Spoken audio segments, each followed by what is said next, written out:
Students, myself Ashok Gadade. This lecture we are going to discuss about the PC2 Pharmaceutical Chemistry 2 first chapter introduction.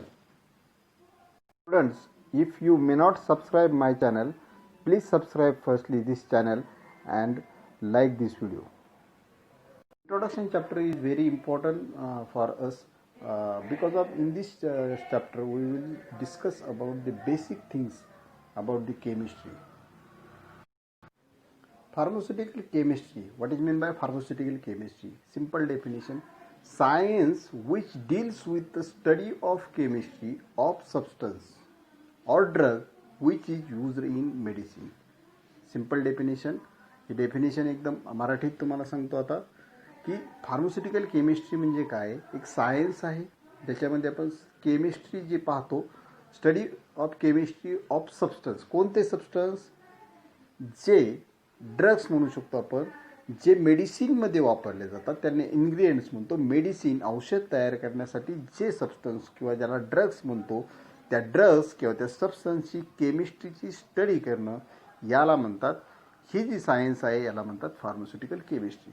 पुन्हा एकदा ही definition जी आहे तुम्ही एकदम fit डोक्यामध्ये ठेवायची. Science which deals with the study of chemistry of substance or drug which is use in medicine. म्हणजे मेडिसिनमध्ये use करणारा, मेडिसिनच्या आतमध्ये जे इन्ग्रेडियंट यूज करतो, सबस्टन्स यूज करतो, त्याला आपण ड्रग्स म्हणतो. त्या ड्रग्स आणि सबस्टन्स त्याच्या केमिस्ट्रीचा अभ्यास करणं म्हणजेच हे फार्मास्युटिकल केमिस्ट्री होय. Types of chemistry: first organic chemistry, second inorganic chemistry, third physical chemistry, fourth biochemistry and analytic chemistry. These are the 5 types of chemistry. Then organic chemistry, inorganic chemistry, physical chemistry and biochemistry. These 5 types of chemistry. आपण पाहिलेलं आहे की या ठिकाणी 5 types आहेत केमिस्ट्रीचे. त्यामधले आपण inorganic chemistry हे मागच्या वर्षी PC1ला पाहिलेलं आहे. त्याचबरोबर बायोकेमिस्ट्री हाही सब्जेक्ट तुम्हाला PC1ला होता. यावर्षी आपण फार्मास्युटिकल केमिस्ट्री 2 मध्ये अभ्यास करणार आहोत ऑर्गेनिक केमिस्ट्रीचा. आपण टाइप्स ऑफ केमिस्ट्री पाहिलेला आहे. त्यामध्ये इनऑर्गॅनिक केमिस्ट्री जी आहे ते मागच्या वर्षी तुम्हाला PC1 मध्ये पाहिलेले. बायोकेमिस्ट्री हे सुद्धा तुम्ही PC1 मध्ये पाहिलेले. आता आपण फार्मास्युटिकल केमिस्ट्री 2 मध्ये पाहणार आहे organic chemistry. What is mean by organic chemistry? Organic chemistry is study of organic compound. What is meant by organic compound? Organic compound containing carbon atoms. Organic compound containing carbon atoms combined with hydrogen, oxygen, nitrogen, sulfur, halogen by covalent bond. These compounds are called as organic compound, and study of organic compound in organic chemistry. तर लक्षात आलं तुमच्या सर्वांच्या. आपण यावर्षी पाहणार आहोत organic chemistry. Organic केमिस्ट्रीमध्ये आपण स्टडी करणार आहेत ऑर्गेनिक कंपाऊंडचा. ऑर्गेनिक कंपाऊंड म्हणजे आपण ज्याच्यामध्ये आहेत कार्बन ॲटम, जे कार्बन ॲटम ज्यामध्ये आहेत त्याचा आपण स्टडी करणार आहे. हे कार्बन ॲटम हे कंबाईन होणार आहेत हायड्रोजनशी. उदाहरणार्थ CH2 हा कार्बन ॲटमला काय झालेलं आहे, तुम्हाला हायड्रोजन जोडलेला आहे. हे झालं तुमचं CH2. किंवा तुमचे बेन्झीन जे आहे या ठिकाणी बेन्झीन रिंग, या ठिकाणी तुम्हाला आहे कार्बन ॲटम्स. कार्बन ॲटम आणि या ठिकाणी प्रत्येक या ठिकाणी आहे एक हायड्रोजन, म्हणजे तुम्हाला कंबाईन झालेला आहे या ठिकाणी कोव्हॅलेंट बॉन्ड. या कोव्हॅलेंट बॉन्ड कार्बन आणि हायड्रोजन जोडलेले. तसेच प्रत्येक ऑर्गेनिक कंपाऊंड मध्ये तुम्हाला असणारे कार्बन आणि त्याच्याबरोबर कंबाईन असणारे हायड्रोजन, ऑक्सिजन. हायड्रोजनचे एक्झाम्पल पाहिलं आपण ऑक्सिजन पाहू. C double bond O carbon आणि ऑक्सिजन. तसंच तुम्ही CN या ठिकाणी नायट्रोजन तुमचा जोडलेला आहे. किंवा CH3NH2 म्हणजे या ठिकाणी कार्बन बरोबर हायड्रोजन आहे आणि कार्बनला नायट्रोजन जोडलेला आहे. अशा पद्धतीने ज्या कंपाऊंड्स मध्ये आहे कार्बन ॲटम आणि त्या कार्बनला जोडलेले hydrogen, oxygen, nitrogen, sulphur and halogen with किंवा बाय कोव्हॅलंट बॉन्ड, याला जोडणारा जो बॉन्ड असतो त्याला म्हणतात कोव्हॅलंट बॉन्ड. आणि तयार होणारे जे कंपाऊंड्स आहेत त्याला म्हणायचं ऑर्गॅनिक कंपाऊंड. आणि याची स्टडी आपण करणार आहे त्याला म्हणायचं ऑर्गॅनिक केमिस्ट्री. ऑर्गॅनिक कंपाऊंडची आपण डेफिनेशन पाहिली. Let's see types of organic compounds. Main दोन टाइप्स आहेत, two types of organic compound. Main आपण तुम्हाला सांगितलेलं आहे मी की त्या कार्बन असतो कंपल्सरी आणि त्याला covalent bond hydrogen, nitrogen, sulphur जोडले. तर यामध्ये दोन टाइप्स आहेत, aliphatic compound and cyclic compound. आपण पहिल्यांदा पाहू सुरुवातीला ॲलिफॅटिक कंपाऊंड म्हणजे काय. जे कार्बनची जी चेन आहे, ओपन चेन कंपाऊंड जी आहे त्याला म्हणायचं aliphatic compound. Examples CH3, CH2, CH2, CH3. ही झाली तुमची open chain compound. Carbon atom with other atom covalent बॉन्डने जोडल्यानंतर जे कंपाऊंड्स तयार होतं, ओपन चेन असेल तर त्या कंपाऊंडला म्हणायचं ॲलिफॅटिक कंपाऊंड.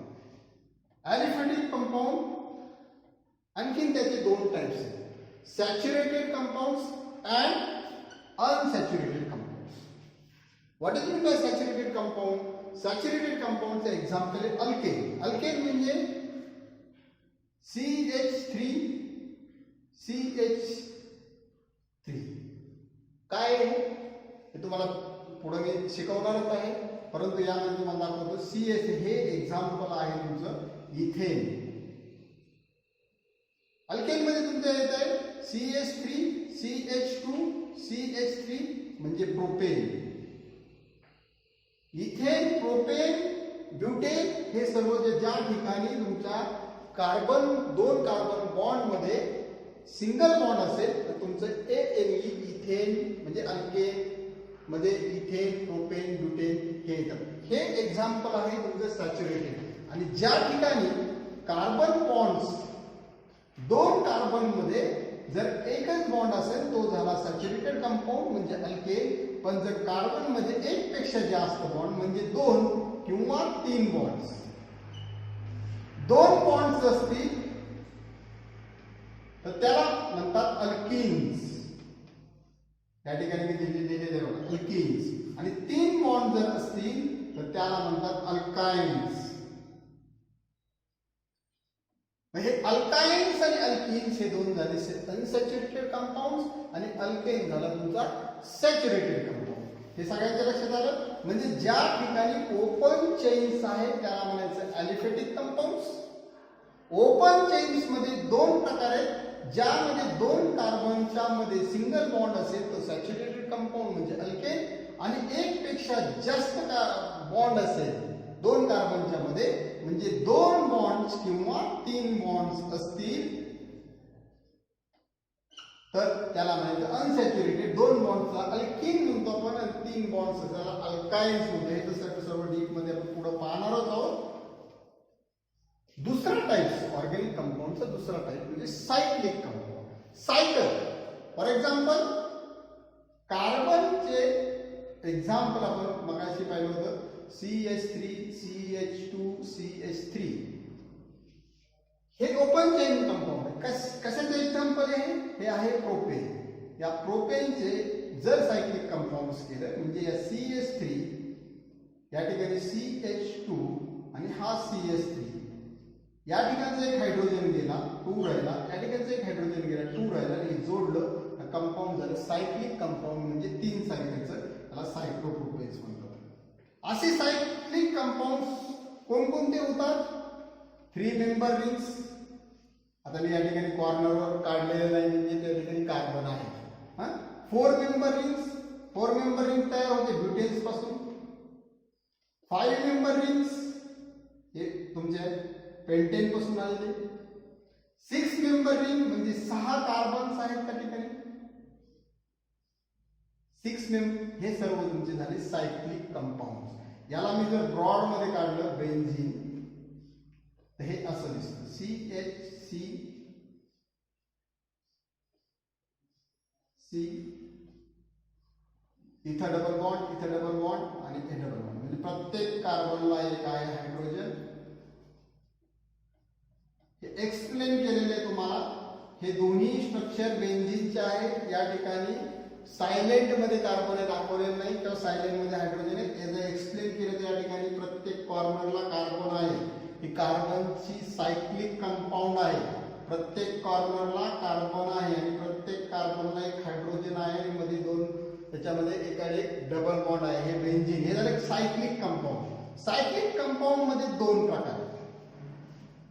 एक आहे कार्बोसायक्लिक. कार्बोसायक्लिक म्हणजे प्रत्येक कॉर्नरला कार्बन असणार आहे. आणि दुसरा म्हणजे या ठिकाणी हेट्रोसायक्लिक कंपाऊंड, म्हणजे कार्बन जो आहे तो रिप्लेस होऊन त्या ठिकाणी एक हेट्रो ॲटम येतो. हेट्रो ॲटम सेपरेट चॅप्टर पण तुम्हाला शिकवणार आहे. हेट्रोसायक्लिक कंपाऊंड, तो हेट्रो ॲटम या ठिकाणी, हेट्रो ॲटम जे आहेत NSONP हे जे आहेत त्या ठिकाणी जातात. एक किंवा एक पेक्षा जास्त हेट्रो ॲटम जर त्या ठिकाणी बसले तर याला म्हणायचं हेट्रोसायक्लिक कंपाऊंड. हा जो सेपरेट तुम्हाला चॅप्टर शिकवला जाणार आहे हेट्रोसायक्लिक कंपाऊंडचा, एक्झाम्पल इथे दिलेलं आहे मी तुम्हाला. ठीक आहे, इथे एक्झाम्पल काढतो एक छोट.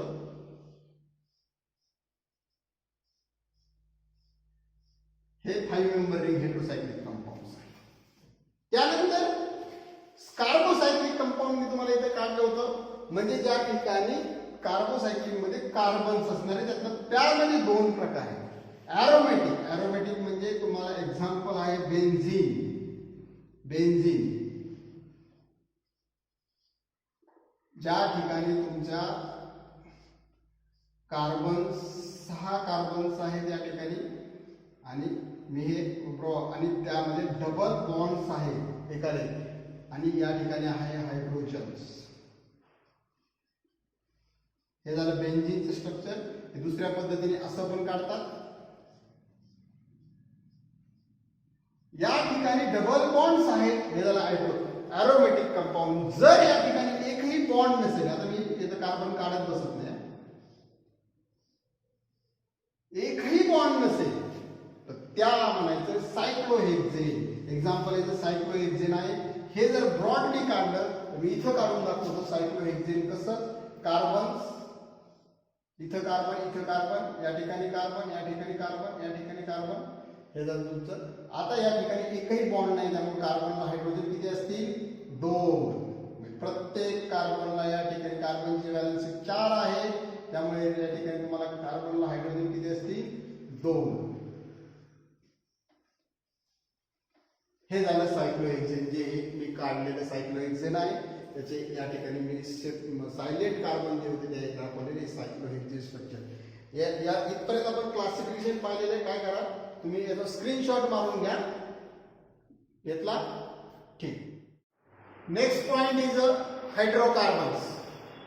Hydrocarbons means simplest organic compound. ठीक आहे, hydrocarbons means simplest organic compound. याच्यात काय आहे? Hydrocarbon containing only carbon atom and hydrogen. Carbon atom connected with a hydrogen bond, hydrogen atom with a covalent bond is a carbon and hydrogen combination is called as hydrocarbons. हे hydrocarbons म्हणजे simplest organic compound आहे, ज्याच्यामध्ये फक्त carbon आणि hydrogen हे दोनच असतील, त्याला म्हणतात हायड्रोकार्बन्स. एक्झाम्पल आपण पाहू. सुरुवात एक कार्बन म्हटल्यानंतर त्याला 4 व्हॅलेन्सी आहे कार्बनची, आणि आपल्या हायड्रोकार्बन म्हटल्यानंतर या ठिकाणी फक्त हायड्रोजन येणार आहे. तर मी या कार्बनला एक हायड्रोजन या ठिकाणी जोडलेला आहे, दुसरा हायड्रोजन, तिसरा हायड्रोजन आणि चौथा हायड्रोजन. 4 हायड्रोजन या ठिकाणी मी जोडलेले आहेत. 4 व्हॅलेन्सी असल्यामुळे 4च बॉन्ड्स या ठिकाणी जोडू शकतो. याला शॉर्ट मध्ये मी लिहू शकतो CH4. हे अल्केन आहे, म्हणून याला म्हणतात आपण एक कार्बन ज्या ठिकाणी असेल त्याला आपण मिथेन म्हणतो. याला मिथेन म्हणतो. जर आता मी या ठिकाणी 2 कार्बन्स घेतले, 2 कार्बन, पहिले ते दोन्ही कार्बन्स मी काय केलेले जोडलेले. आता या ठिकाणी उरले ज्या कार्बनला उरलेले काय जोडायचं आपल्याला हायड्रोजन. या ठिकाणी एक हायड्रोजन, या ठिकाणी दुसरा हायड्रोजन, या ठिकाणी तिसरा. तीनच हायड्रोजन येतील. तीनच येतील का? आणि चौथा बॉन्ड जो आहे तो कार्बनला ऑलरेडी जोडलेला आहे. म्हणजे या ठिकाणी 3 हायड्रोजन्स आणि चौथा या कार्बन. या कार्बनला पण आपल्याला काय करणार आहे? हायड्रोजन्स, दुसरा हायड्रोजन आणि तिसरा हायड्रोजन. या कार्बनला सुद्धा चौथा बॉन्ड या कार्बनला जोडलेला आहे. म्हणून हे स्ट्रक्चर याला शॉर्ट मध्ये कसं आहे? CH3 याला म्हणतो आपण इथेन. अशाच प्रकारे सर्व जे मिथेन्स इथेन आहेत CH3 स्क्रीनशॉट मारून घ्या तुम्ही. याचा स्क्रीनशॉट मारा.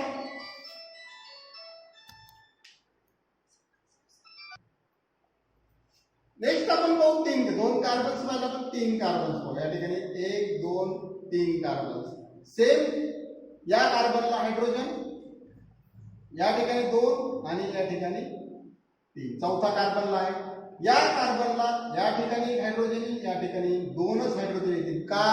कारण या कार्बनला या साईडला एक कार्बन आहे, त्या एक बॉन्ड जोडले, दुसरा बॉन्ड दुसऱ्या कार्बनला जोडले, म्हणून 4 बॉन्ड्स याला आहे.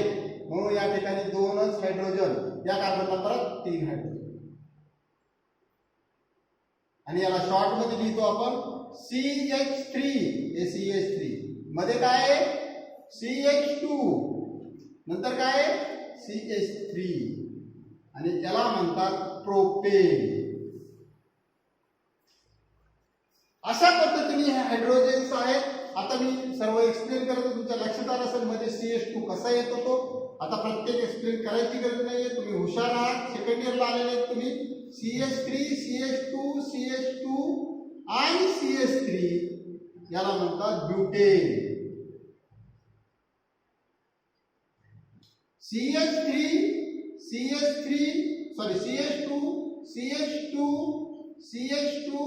CH3 याला म्हणतात पेंटेन. त्यानंतर CH3 CH2 किती झाले? 4 5 6 याला म्हणतात हेक्सेन. 7 कार्बन असल्यानंतर हेप्टेन. हे घरी करायचं तुम्ही हेप्टेन. या ठिकाणी बघा 6 कार्बन किती? 1 2 3 4 5 6 हेक्सेन. तसंच हेप्टेन मध्ये 7 कार्बन. या ठिकाणी पेंटेन 1 2 3 4 5 पेंटेन. ब्युटेन मध्ये 1 2 3 4 ब्युटेन. एक कार्बन असल्यानंतर मिथ, ते अल्केन आहे. मिथेन 2 कार्बन असले, आपण मागच्या ह्याच्यात पाहिलेले तुम्ही. 2 कार्बन इथेन 3 कार्बनला प्रोपेन. हे 3 कार्बन्स आहेत. 4 कार्बन्स या ठिकाणी ते ब्युटेन आलेले. हे विसरायचं नाही. उद्याच्या ह्याच्यात तुम्हाला होमवर्क राहील, हा हे करून यायचंय. आता स्क्रीनशॉट मारून घ्या.